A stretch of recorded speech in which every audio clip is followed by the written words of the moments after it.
Salam Bapak Ibu yang dikasihi Tuhan, selamat pagi. Senang sekali saya dapat bertemu kembali dengan Bapak Ibu di mana saja berada.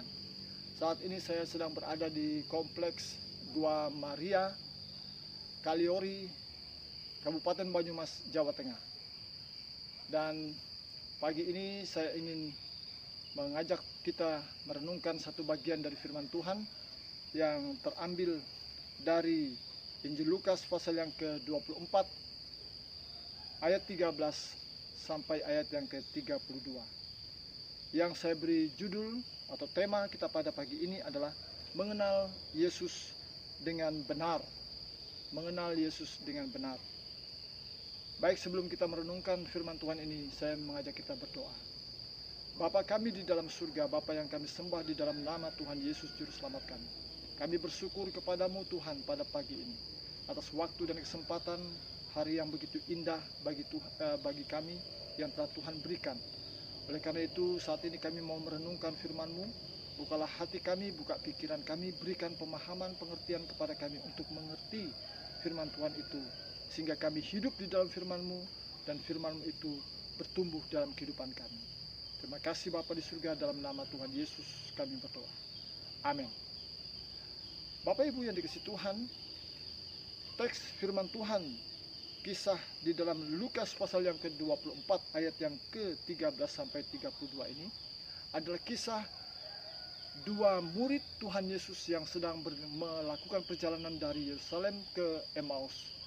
Tetapi yang sangat disayangkan, dalam perjalanan itu tiba-tiba Yesus ada di tengah-tengah mereka, tetapi mereka tidak mengenal Yesus.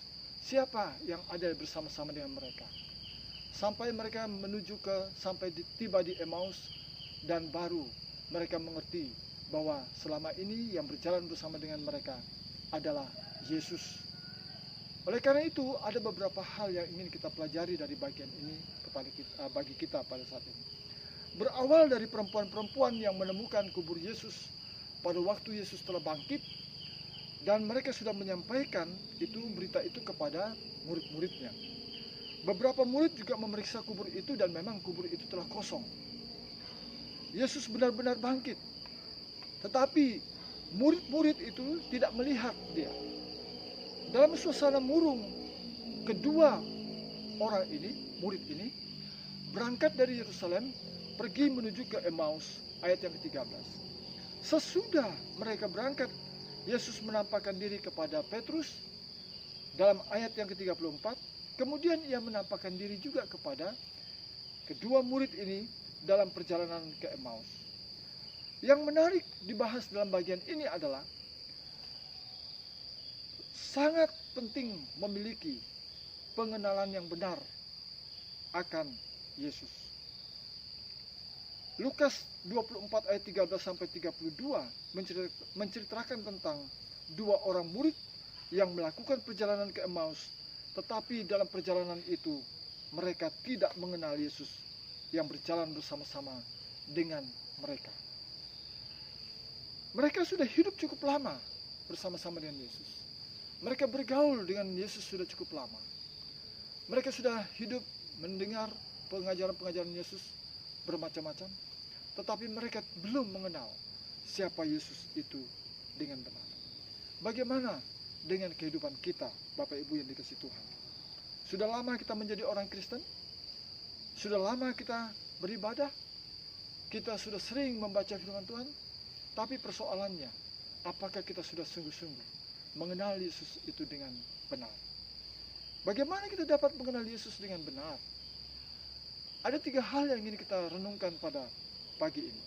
Yang pertama, kita bisa mengenal Yesus dengan benar adalah percaya akan firman Allah. Percaya akan firman Allah. Percaya di sini sama artinya dengan yakin. Yakin akan firman Allah itu. Mustahil kita bisa mengenal Allah dengan benar. Mustahil kita dapat mengenal Yesus dengan benar apabila kita tidak percaya kepada apa yang telah Dia firmankan. Itu sebabnya pasal 24 ayat yang 11. Pada waktu para wanita itu datang menyampaikan berita tentang kebangkitan Yesus.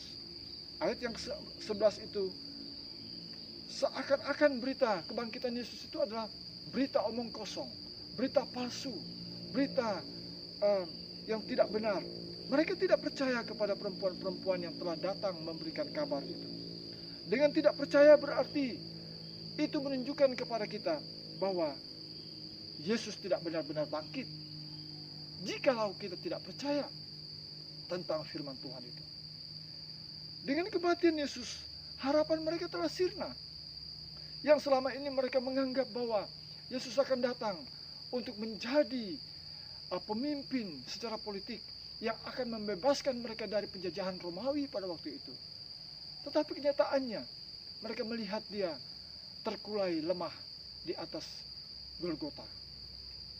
Semua menjadi sirna, harapan mereka telah menjadi sirna. Ketidakpercayaan mereka yang membuat mereka tidak mengenal siapa Yesus itu sesungguhnya. Bapak Ibu yang dikasihi Tuhan, itu sebabnya Yesus mengecam ketidakpercayaan mereka, termasuk kepada ke-11 murid yang lainnya juga dalam ayat yang ke-38 itu. Bagaimana dengan kita? Apakah Anda sungguh-sungguh sudah mengenal Yesus dengan benar? Jika Anda ragu akan pemeliharaannya, jika Anda ragu tentang penyertaannya dan kuasanya, jika Anda ragu tentang keperkasaan dan mujizat Allah yang terjadi, maka berarti kita juga tidak percaya akan keilahiannya. Kita tidak percaya akan firman-Nya. Kita tidak percaya akan segala sesuatu yang telah terjadi dan telah Dia perbuat dalam kehidupan kita. Kondisi atau masalah apapun yang kita hadapi tidak seharusnya membuat kita lupa akan penyertaan Tuhan itu dalam kehidupan kita. Yang kedua, Bapak Ibu yang dikasihi Tuhan, memahami firman Tuhan dengan benar. Ini yang kedua, memahami firman Tuhan dengan benar. Hal kedua yang dapat menghambat pengenalan kita kepada Yesus adalah tidak memahami firman Tuhan itu dengan benar. Bukan hanya tidak percaya, tidak menerima, tetapi tidak memahami firman Tuhan dengan benar pun dapat menghambat kita dalam pengenalan kita akan Tuhan. Sebelum kematian Yesus, Yesus telah berulang-ulang kali menyampaikan berita ini kepada murid-muridnya, bahwa Mesias akan menderita, Mesias akan mati, dia akan dibunuh dan dikuburkan, bangkit kembali pada hari yang ketiga. Tapi sayangnya, sekalipun telah berulang-ulang kali disampaikan, telah berulang-ulang kali diajarkan kepada mereka, tetapi mereka belum mengerti firman Tuhan itu dengan benar. Itulah sebabnya Tuhan Yesus mengecam mereka dalam ayat yang ke-50, ayat yang ke-25 sampai ayat yang ke-27. Hai kamu orang-orang bodoh, orang-orang yang lamban hati, orang-orang yang lambat meresponi firman Tuhan. Akibatnya tidak memiliki pemahaman yang benar tentang firman Allah itu. Akibatnya tidak mengerti kebenaran. Akibat orang tidak memahami firman Tuhan dengan benar, tidak takut akan Tuhan, dan membuat iman kita menjadi tumpul, membuat iman kita menjadi tidak bertumbuh. Itulah sebabnya Bapak Ibu yang dikasihi Tuhan, jadikanlah firman Tuhan itu suatu kebutuhan hidup kita yang mendasar dalam kehidupan kita. Jadikanlah firman Tuhan itu dasar bagi kita untuk bertumbuh dalam pengenalan kita akan Tuhan. Tuhan Yesus mengecam selalu kamu tidak percaya akan kebenaran, akan firman Tuhan. Ini satu hal yang sangat fatal dalam kehidupan kita. Berkali-kali kita membaca firman Tuhan, tetapi pertanyaannya, apakah kita sungguh-sungguh memahami firman Tuhan itu?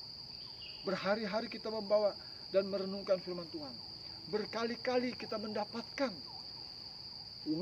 kiriman ayat-ayat Alkitab. Tetapi apakah kita sudah sungguh-sungguh memahami firman Tuhan itu dengan benar? Semakin kita menyukai firman Tuhan, maka semakin kita memahami akan Dia. Semakin kita bergaul dengan firman Tuhan, maka semakin kita mengenal Yesus dengan benar. Yang ketiga, yaitu adalah bagaimana kita bisa mengenal Yesus dengan benar. Yang ketiga adalah undang Yesus dalam hidupmu. Mengundang Yesus dalam hidup kita. Ayat yang ke-28 dan ayat yang ke-29. Yang dimaksud undang Yesus dari sini adalah terima Yesus dalam hatimu. Undang Yesus artinya adalah melibatkan dia. Melibatkan Tuhan Yesus itu dalam hidupmu. Membuka hati. Melibatkan dia. Yesus masuk dalam keluargamu. Melibatkan Yesus dalam segala usaha dan pekerjaanmu. Inilah mengundang Yesus, menghadirkan Yesus di sini. Jika murid-murid tidak mendesak Yesus untuk tinggal bersama-sama dengan mereka, maka mustahil mereka dapat mengenal Yesus itu dengan baik dan benar. Sangat sulit bagi mereka untuk memahami pengajaran dan firman-Nya. Apalagi untuk mengenal Dia, tanpa mereka mengundang Yesus tinggal dalam hidup mereka dan bersama-sama dengan mereka. Yesus adalah kunci satu-satunya. Yesus adalah satu-satunya yang dapat membuka mata rohani mereka. Yesuslah satu-satunya yang dapat membuka pikiran mereka sehingga mereka mengenal Yesus dengan benar. Undang Yesus, maka Dia akan membuka, mencelikkan mata hati kita. Undang Yesus, maka Dia akan membuka, mencelikan pikiran kita, menjernihkan pikiran kita. Saat ini kita banyak dihantui oleh rasa takut, oleh rasa kecemasan. Tetapi ingat baik-baik, biarlah firman Tuhan yang kita pelajari, yang kita renungkan, firman Tuhan yang berkuasa itu. Firman Tuhan itu yang akan memerdekakan kita dari rasa ketakutan, memerdekakan kita dari rasa kecemasan, bahkan memerdekakan kita dari dosa, dari kuasa-kuasa iblis. Tanpa mengundang dan melibatkan Yesus dalam kehidupan kita masing-masing, kita tidak dapat mengenal Dia. Karena itu tidak cukup hanya kita mengakui Yesus itu sebagai Tuhan kita. Tidak cukup hanya kita mengakui bahwa Dia adalah juru selamat. Tetapi melibatkan Dia, menyertakannya dalam seluruh kehidupan kita. Ini jauh lebih penting. Ini hal yang sangat mendasar. Milikilah pengalaman hidup secara pribadi dengan Tuhan. Bapak Ibu yang dikasihi Tuhan, oleh karena itu, mari kita mengundang Yesus. Bukalah hati kita, terimalah Yesus dalam hidupmu. Undang Dia, jadikan Dia Tuhan, jadikan Dia Allah dalam hidupmu. Dia juru selamat yang telah mati bagimu. Dia bangkit kembali dari kematian, membuktikan bahwa Dia adalah Allah, Allah yang perkasa, Allah yang berkuasa atas segala sesuatu yang kita hadapi dalam hidup ini. Jangan takut, jangan ragu. Bapak Ibu, saudara kasih Tuhan, sudah berapa lama kita menjadi orang Kristen? Itu bukan masalah, itu bukan persoalannya. Sudah berapa lama, sudah berapa sering kita masuk gereja, bersekutu, beribadah? Tidak masalah. Tetapi yang menjadi persoalan adalah, sudahkah kita mengenal Yesus itu secara pribadi? Sudahkah kita mengenal Yesus dengan benar? Ini hal yang sangat mendasar yang harus kita menjawab dalam kehidupan kita masing-masing pada pagi ini. Oleh karena itu, Bapak Ibu yang dikasihi Tuhan, jangan ragu. Tuhan Yesus siap menolong kita. Dia adalah Tuhan dan Juru Selamatmu. Dia memberikan kelegaan dalam hidup kita. Mengenal Yesus secara pribadi itu sangat penting. Mari kita berdoa dan tunduk kepala. Segala puji dan syukur kami naikkan kepadamu Bapa di surga. Kami sudah merenungkan bagian dari firman-Mu. Oleh karena itu, biarlah firman-Mu ini memberkati kami semuanya. Dan buatlah kami semakin hari mengenal Yesus secara benar, secara pribadi. Percaya akan firman-Mu, memahami firman-Mu itu, dan menyimpannya dalam kehidupan kami.